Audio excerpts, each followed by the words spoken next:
ನಮಸ್ಕಾರ ಗುರು, ನಾನು ನಿಮ್ಮ ಸ್ನೇಹಿತ.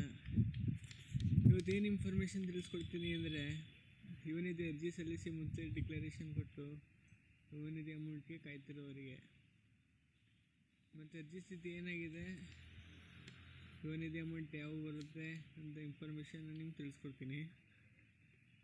ಮೊದಲು ಸೇವಾ ಸಿಂಧು ಪೋರ್ಟಲ್ಗೆ ಹೋಗಿ ರಿಜಿಸ್ಟರ್ ನಂಬರ್ ಪಾಸ್ವರ್ಡ್ ಹಾಕಿ ಲಾಗಿನ್ ಆಗಬೇಕು. ಆಮೇಲೆ ಅಪ್ಲೈ ಫಾರ್ ಸರ್ವಿಸ್ ಅಂತ ಇದೆ, ಅದನ್ನ ಕ್ಲಿಕ್ ಮಾಡಬೇಕು. ವ್ಯೂ ಅವೈಲಬಲ್ ಸರ್ವಿಸ್ ಅಂತ ಇರುತ್ತೆ, ಅದನ್ನ ಕ್ಲಿಕ್ ಮಾಡಿದ ನಂತರ ಯುವನಿಧಿ ಅಂತ ಟೈಪ್ ಮಾಡಬೇಕು. ಆನಂತರ ಅಲ್ಲಿ ಶೋ ತೋರಿಸುತ್ತೆ.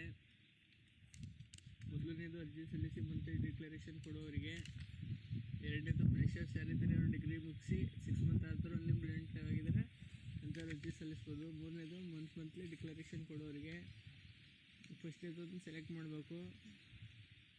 ರಿಜಿಸ್ಟರ್ ನಂಬರ್ ಹಾಕಿದ ನಂತರ ಮಂತ್ ಸೆಲೆಕ್ಟ್ ಮಾಡಬೇಕು. ನಾನು ಜನವರಿ ಮಂತದ್ದು ಚೆಕ್ ಮಾಡ್ತಿದ್ದೀನಿ. ಡಿಕ್ಲರೇಷನ್ ಪ್ರೊವೈಡೆಡ್ ಅಂತ ಇದೆ, ಅದ್ರ ಹಿಂದಿನ ಮಂತದ್ದು ಚೆಕ್ ಮಾಡ್ತೀನಿ. DBT ಪುಷ್ ಆಗಿದೆ, ಇನ್ನು ಜನವರಿ ಮಂತದ್ದು ಅಮೌಂಟ್ ಇನ್ನೂ ಸ್ಯಾಂಕ್ಷನ್ ಆಗಿಲ್ಲ.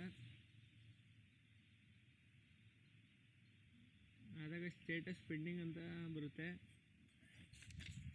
ಪೆಂಡಿಂಗ್ ಅಂತ ಬಂದರೆ ಇನ್ನು 15 ಡೇಸ್ ಅಷ್ಟರಲ್ಲಿ ಅಮೌಂಟು ಕ್ರೆಡಿಟ್ ಆಗುತ್ತೆ ನಿಮ್ಮ ಅಕೌಂಟ್ಗೆ. ಹೋದ ಮಂತದ್ದು ಸ್ಯಾಂಕ್ಷನ್ ಆಗಿದೆ, ಈ ಮಂತದ್ದು ಪೆಂಡಿಂಗ್ ಅಂತ ಬರಬೇಕು. ಅದು ಡಿಕ್ಲರೇಷನ್ ಪ್ರೊವೈಡೆಡ್ ಮಂತ್ಲಿ ಡಿಕ್ಲರೇಷನ್ ಕೊಟ್ಟಾಗಿದೆ, ಇನ್ನು ಅದು ಪೆಂಡಿಂಗ್ ಅಂದರೆ ಅವರು ವರ್ಕ್ ಮಾಡ್ತಾ ಇರ್ತಾರೆ. ಅದಾದಮೇಲೆ ಡಿಕ್ಲರೇಷನ್ ಪೆಂಡಿಂಗ್, ಅದರದ್ದು ಸ್ಟೇಟಸ್ಸು ಪೆಂಡಿಂಗ್ ಅಂತ ಬರುತ್ತೆ. ಆ ಪೆಂಡಿಂಗ್ ಅಂತ ಶೋ ತೋರಿಸಿ ಒಂದು 15 ಡೇಸ್ ಅಷ್ಟರಲ್ಲಿ ನಿಮ್ಮ ಅಮೌಂಟು ನಿಮ್ಮ ಅಕೌಂಟ್ಗೆ ಕ್ರೆಡಿಟ್ ಆಗುತ್ತೆ.